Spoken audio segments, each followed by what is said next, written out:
Hello everyone and welcome to the F1 Corner after the qualifying session of the Emilia Romagna Grand Prix at Imola. You can see behind me is the San Marino flag. Bit of nostalgia because this also used to be called the San Marino Grand Prix. This is also where the late Ayrton Senna lost his life in 1994. Historic track, we haven't been there since 2006, last victory by Michael Schumacher. And we are back, and it was an exciting qualifying session that saw Valtteri Bottas take pole position in front of Lewis Hamilton, Max Verstappen third. A few surprises also during this session. We'll get through all of that immediately. Before we start, I just want to remind you to like this video, to hit the like button, and to subscribe. So, as usual, let's start with Q1. So, we're out in Q1. Antonio Giovinazzi, Nicolas Latifi, Kimi Raikkonen, Kevin Magnussen, and Romain Grosjean. No big surprises here. The two Alfa Romeo, we expected a little bit better of them, but there are some explanation as to why they are only 18 and last. Let's start at the bottom. Antonio Giovinazzi admitted he only had a very bad lap. He did a bad lap. It's his own mistake, and the consequence is that he will start last. Nicolas Latifi still struggling to find pace to match George Russell. Still only 0.2 of a second behind his teammates, so it's not that bad, but still Russell making it once again to Q2, and Nicolas Latifi still struggling to equal his teammate Russell, keeping a perfect record in quali. Kimi Raikkonen should have made it to Q2, but had two of his laps deleted for exceeding track limits. He was frustrated at the end of this qualifying session, thinking that he was still inbound, but there are some track limits. He does not think they are too severe, but it is a shame. He should have made it to Q2, otherwise he had the time for it. Kimi will start 18. The two Haas, well, with two drivers who will not be there next year, might not be super motivated. They also have a bad car. Still, they are in front of the two Alfa Romeo, so maybe they can bring a bit of fight to them tomorrow, spice things up a bit in the backfield. And you will just see what they can do, but no big surprises there. The two Haas will start in 16 and 17. So, starting tomorrow at the back of the grid, 16th place, Romain Grosjean, 17, Kevin Magnussen, 18, Kimi Raikkonen, 19, Nicolas Latifi, and in the last place, the Alfa Romeo of Antonio Giovinazzi. And now let's end on to Q2. We're out in Q2. Lance Stroll, Sebastian Vettel, George Russell, Esteban Ocon, and Sergio Perez. The big surprise here is that both racing points are not making it to Q3. They only had one practice session this morning. It was the case for everyone, and we thought this car was better. It should be better. But Perez, racing at Imola for the very first time in his career, never drove there before.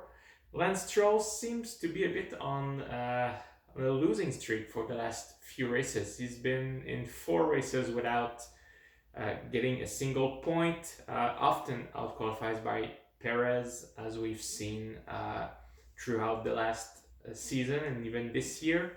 Stroll, just struggling, 0.4 behind Perez, could not find a good lap time. Got one lap deleted, but it would not have made a difference. His deleted lap was still slower than what is there for 15.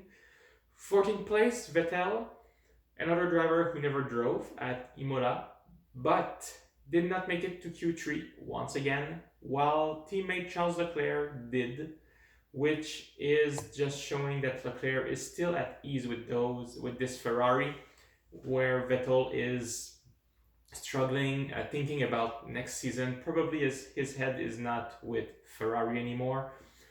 He got a lap time deleted. Vettel was 13th, but was dropped to 14th because of exceeding track limits.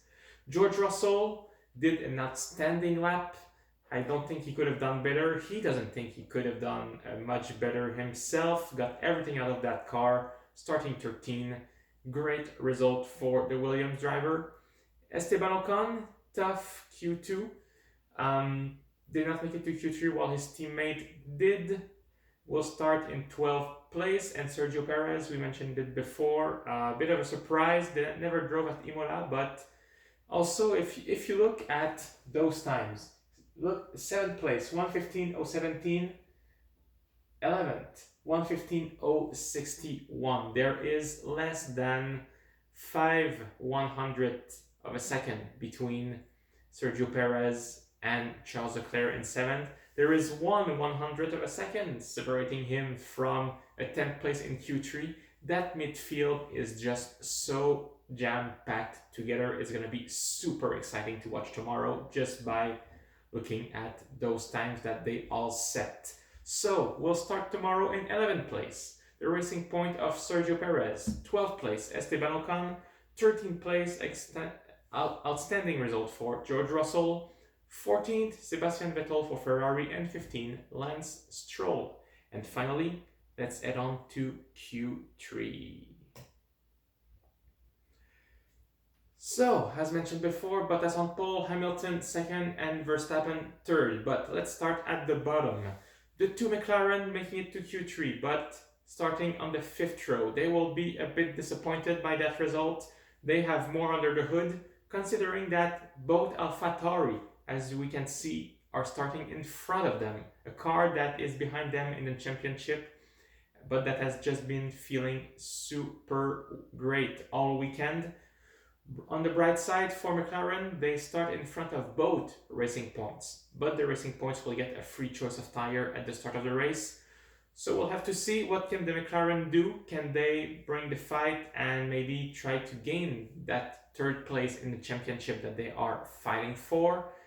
It's all possible. They have a Renault also behind them that's going to try to fight for positions. 8th place, Daniel Kvyat. Good result for him. Both AlphaTauri making it to Q3. And he's only 2/10 behind teammate Pierre Gasly. So AlphaTauri really in the mix this weekend, could really be the odd card, the wild card of the race tomorrow. Charles Leclerc 7th, good result, bringing that Ferrari where it probably does not belong, or just showing that it has improved indeed compared to the beginning of the season, and that those upgrades are still working. Good job. Alex Albon, it's going to be a tricky weekend for him under a tremendous pressure. He needs to deliver at Imola during the race, or he might get dropped by Red Bull, and I think this is his last chance this weekend to prove what he is worth. Will start 6th. It's not the 4th place that Red Bull is asking of him, but looking at the time, he's only 7/100ths of a second behind Pierre Gasly, so the time is there, but just missing that tiny blink of an eye to be 4th. 4/10 of a second behind Verstappen. It's not that bad, all things considered. Daniel Ricciardo, 5th, will be super happy with that position. Great result for the Australian driver, considering that his teammate starts 12th. Ricciardo will try to bring home some good points for Renault, who is also fighting for 3rd in the championship. Pierre Gasly, 4th. After renewing his contract with AlphaTauri, knowing he's going to be there next year, great result, equals his best qualifying position ever. Will be delighted with that, also considering that AlphaTauri is pretty much in the fight with Ferrari for 6th in the championship. Gasly will try to be the wild man out there. You know, with a bit of luck, if things run for him, could maybe even get a podium, looking at the time. Like if Bottas, Hamilton, and Verstappen run into some bad luck, it is not out of the question that an AlphaTauri could be on the podium at Imola. And now our top 3. Max Verstappen got really scared. Might not even have made it to Q3, as during Q2 he had a spark plug issue. But the team did an outstanding job into replacing it, a job that should have taken 15 minutes, took them less than 10. and he was able to go back on track. But after that, he was a bit out of it, phased out, was never able to really bring the challenge to the Mercedes, as we can see, half a second behind them.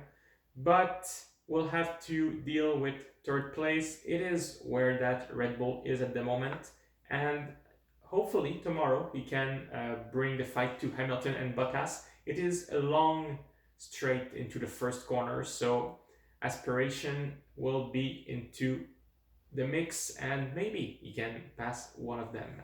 Hamilton, second place, improved on his last lap, but it was not enough. Bottas just did everything right. Not disappointed, but he could have done better. And it will just be a good fight in the first corner tomorrow, trying to pass his teammate, and we'll see what he can do. Neither driver raced at Imola before, so it's going to be pretty fun to watch. Bottas super happy. Redemption time maybe, trying to keep his hope of winning the championship alive, even though mathematically, if Bottas scores 0 points and Lewis wins the race, Hamilton could be world champion this weekend. But it's only speculation, and for sure we all want to drag this championship for as long as possible because it's just good for the show. Bottas happy to start in pole and will do everything he can tomorrow to bring the fight to Lewis Hamilton and hopefully win the race. Worth noting that Mercedes still got every pole this season, 13 out of 13. Good job. That's it everyone, thank you for watching. I hope you're ready for an exciting race tomorrow. Please hit the like button, subscribe, and I will see you tomorrow after the Emilia Romagna Grand Prix at Imola. Have a good day.